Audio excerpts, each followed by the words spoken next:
Radhika, thank you so much for taking time out to be with us over here at the Thank you World so Travel and much for Tourism having Festival. me here. Thank you so much. Thank you. You know, traveling these days is not just about satisfying the soul, but it's satisfying all the dreams and aspirations of the soul as well.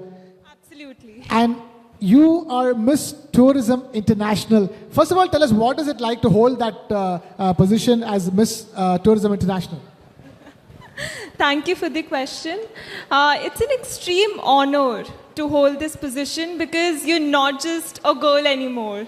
You're a woman who is representing a whole generation, Generation Z, and also representing her country. So it's a huge honor and a privilege to be Miss Tourism International India. And as Miss Tourism International, where all have you traveled to? Oh, I've been fond of traveling since I was a child, and I'm quite a globetrotter. I've traveled in India, be it in the mountains, the south, and abroad as well, the UK, Ireland. I went to Malaysia for my finals of Miss Tourism International in December, and I just want to add a lot of countries to my list. Lot more countries to my list. What is your dream destination? That's an interesting question. Thank you for the question. So as I have traveled as a child, I'm a national level athlete. So I used to go for competitions all over India.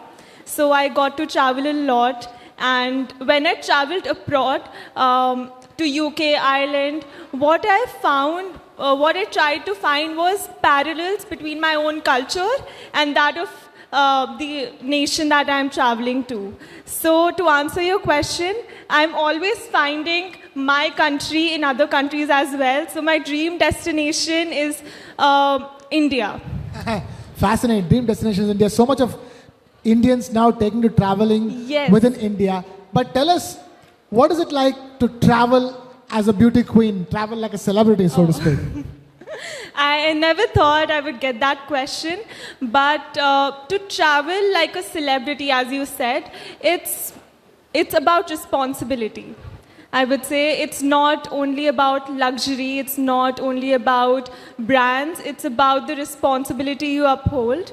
When I was training for my pageant, this is something that I learned, that the attitude comes before the crown comes. So you have to treat yourself like a queen. You have to walk like a queen before you get the crown. So traveling like a celebrity is being open to new experiences, being so rooted in your culture, because when you go to another country, you carry your culture with you. And knowing your culture deeply, for instance, why do we say namaste? It's such a common thing that we do, but to know the significance of it, like we touch our thumbs on a chest. So it is like respecting the other person. My soul respects your soul. So this is such simple thing, but so profound. So to be deeply connected to your culture and knowing that you have the responsibility to represent yourself and your nation is like traveling like a celebrity. You know, many people, when they say travel like a celebrity, they would have in their minds how to have like the most, exciting, at the same time luxurious, at the same time peaceful, all of it put together. Yes. In the best hotels, in the best travels possible. So in that sense, what does luxury mean to you in travel? Luxury. Oh, that's an interesting question. So, luxury to me is being comfortable. So, it not only comes from brands, but it also comes when you travel, when you're comfortable. And that's not just the best hotel you're staying or the best experiences you're having. It's about being comfortable in your own skin and being proud of yourself, and not just collecting memories for the camera roll, but enriching your own soul, as you said. So luxury is when you have experiences that not only enrich your life, but the lives of others around you, the stories that you share. That is, when you have all of these memories, your life becomes richer, and that's luxury. So creating the greatest memories is the biggest luxury. Yes, yes. You know, I wanted to ask you this. Are you somebody who likes traveling in a group? Are you like somebody who likes traveling solo? So I took a solo trip in Ireland. I've also traveled with my friends when I was doing my masters. So I have traveled both ways, but I've found that I enjoy solo traveling more because I am more one with the nature, and also I make friends wherever I go. So I do have people that I still call when I was in Ireland. So yes, solo traveling is something I like. Solo traveling, and that trend is rising, isn't it? Young women Yes. who are opting to choose to travel alone. Yes, yes, definitely. And I hope it grows even more because to travel solo it takes a lot of confidence and courage because you're on your own. You make your own decisions, and also it is an opportunity to know your own self deeper. And that's what we all need. To know yourself deeper. Tell us also, you know, you're talking about being responsible. Yes. So, especially in the Gen Z and youth, you know, there's lots of consciousness about ecotourism, being one with nature, and more importantly, not littering, not making the place dirty, being, you know, environmentally conscious while traveling. Yes, definitely it's the need of the hour. So, as I mentioned earlier, I was studying in the hills last year.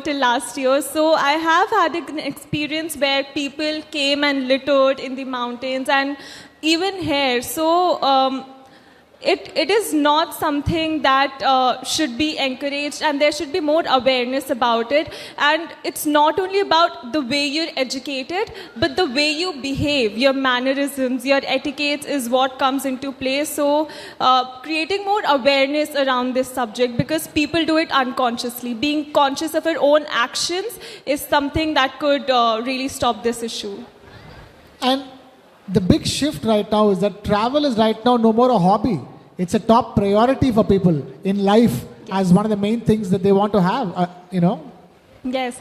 So I know a lot of travel bloggers all around the world that I follow for travel inspiration, for the best tips. And as I said, that it is about collecting experiences. It's about making memories. And who wouldn't want a life where you have so many experiences to share, so many memories to make? So I'm not really surprised that people see it as a career option, because you are living and you're growing as you go, and touching so many lives along the way, making new friends. So, yeah. So when you travel, do you also Instagram a lot? Do you also social media a lot?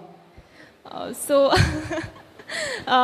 we live in the age of social media, and my work is such that I have to be connected to a larger audience. But I'm very conscious about what I put out and how I use social media. So whenever I'm traveling, I make it a point that I'm present in the moment. The people that I'm connecting with I give them 100% attention. And yes, I do click pictures. I film my camera roll, but it's not until after I have come back from my trip that I post them or look at them. So I try to immerse myself as much as I can in the moment, and give the people around me the respect that they deserve. Because when somebody is talking to you and you're on your phone, that is something I do not like myself. So I make it a point that I do not do it as well. Fantastic. Can you tell us your favorite travel memory? My favorite travel Your memory. favorite holiday that you've taken in your life so far? Okay. So there are many. There are many travel But stories. I'm asking for one which is like, will be your all-time favorite. So one that comes to my mind, it's actually I was visiting my sister, and we planned a very last-minute trip to London. And that was the first time I was in the UK, and it was such a great experience because I saw so many of my own people there. There were so many Indians, and we created our own community over there, and we were sharing our culture over there, be it through food, our traditions. It was around Diwali, so I celebrated Diwali in London with Indians. So it was a different feeling altogether, and we went to many carnivals as well. So I saw what Winter Wonderland looks like. So being close to family and making a family over there as well is what really stood out for me in this trip. So that is my favorite trip memory. If I were to ask you, going forward, where all would be your top bucket list destinations that you want to try? Which would those be? My top bucket list. So as I said that I do want to know my own country deeply, because the more you're rooted with your own culture and your own traditions, the more you grow and go forward in life. So one of my destinations are from India. It's Kashmir, because I want to experience Kashmir not just in spring but in winter as well. I've heard it's a winter wonderland, and I really want to go there. And another place, since Mahakumbh is happening, I want to be in Prayagraj and take in and soak in all the spiritual vibes as much as I can. So these two places are on my bucket list. Wonderful. Radhika, we've completely run out of time over here. Radhika Singhal, thank you so much for taking time out to be with us. Ladies and gentlemen, huge round of applause for Radhika Singhal, Miss Tourism International 2024. Thank you so much for being with us this Thank session. you so much for having me.